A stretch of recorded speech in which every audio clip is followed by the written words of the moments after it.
नाज़रीन, अवामी न्यूज़ में ख़बरनि जो सिलसिलो जारी है। इन वक्त असीं तव्हांखे किपरो में ख़बर ॾींदा हलूं त किपरो शहर जो मेन मीरपुर ख़ास रोड हंधा हंधा टुटी पियो है। शहरी परेशान, इंतज़ामिया ख़ामोश है। रोड टुटण जे करे हादसा रोज़ जो मामूल बणियल है। रोड टुटण जे करे गाॾियुनि जा टायर बस्ट थियण रोज़ जो मामूल बणियल है। किपरो जे शहरनि चूंडियल नुमाइंदनि सां मुतालबो कयो त रोड खे ॿीहर तमीर कराए ॾिनो वञे। पीपल्स पार्टी की हुकूमत ने जो है बड़े बड़े वादे किए थे कि रोड बनाएंगे और किपरो में गैस लाएंगे और मुख्तलिफ इश्यूज़ पर बात की थी, लेकिन आज हम मीरपुर ख़ास रोड का हाल देखते हैं कि मीरपुर ख़ास रोड पर जो है खड्डे और बारिशों में पानी इतना खड़ा होता है।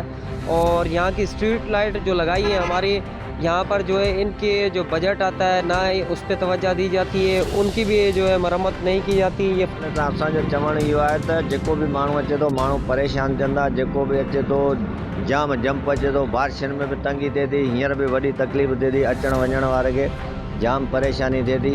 उन हवाले सां जेको आहे सो हिते कल्ह 3 ॾींहं खां कुझु एक्सीडेंट बि थिया आहिनि। कट हणंदे गाॾी बचाईंदे बि जेको आहे सो गाॾियूं लॻियो वञनि थियूं पियूं।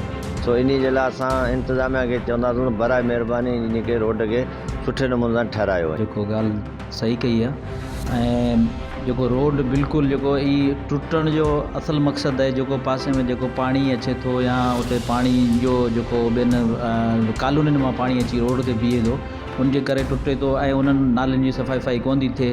उन हवाले सां बि इहो रोड टुटण जो टुटो आहे। ऐं ॿी ॻाल्हि इहा त वणनि खे त पाणी जी वण पोखिया आहिनि।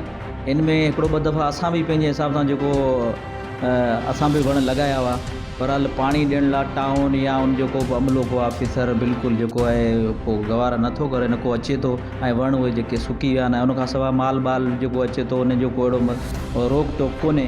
ऐं असल में जेको स्ट्रीट लाइट तक़रीबन चंद के ॿरनि जो उनखां बक़ीतो जेके आहिनि सभु बंदि थी वियूं आहिनि ऐं न उन्हनि जी का सफ़ाई थिए थी, न उन्हनि जो को सिस्टम आहे।